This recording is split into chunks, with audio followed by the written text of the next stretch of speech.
Praise the lord. ఈరోజు మీకోసం జీవం గల దేవుని మాట, నెహెమ్యా గ్రంథము 8వ అధ్యాయము 10వ వచనం. మీరు దుఃఖపడకుడి, యెహోవా యందు ఆనందించుట వలన మీరు బలము పొందుదురు. సహజంగా మనకు శ్రమలు, కష్టాలు అధికమైనప్పుడు మనం కృంగిపోతూ ఉంటాము. మన దేవుణ్ణి బట్టి ఆనందించాల్సినటువంటి వారముగా ఉండాల్సిన మనము బాధపడుతూ, చింతిస్తూ, దుఃఖపడతాము.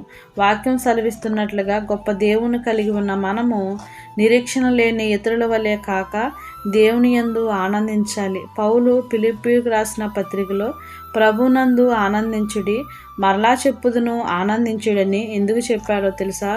ఎందుకంటే దేవుడు మనకు సమీపస్తుడై మనకు తోడుగా ఉన్నాడు కాబట్టి దేవుని యందు ఆనందించాలి. ఎప్పుడు మనం ఆనందించగలమంటే ప్రభువుని ఆరాధిస్తూ ఆయనపై పరిపూర్ణంగా ఆధారపడి ఆయన వెంబడించడం ద్వారా మనం దేవునిలో ఆనందించగలం.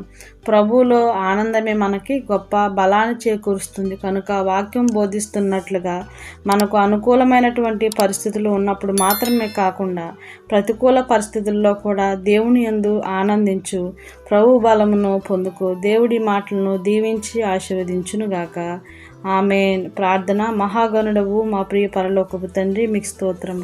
తండ్రి, మేము మా శ్రమలో, బాధలో మిమ్మల్ని చూస్తూ ఆనందించే వారముగా ఉండుటకు, మాకు మీపై ఆధారపడి జీవించేటటువంటి స్థిరమైన జీవితమును దయచేయమని యేసుక్రీస్తు వారి నామములో ప్రార్థిస్తున్నాను తండ్రి.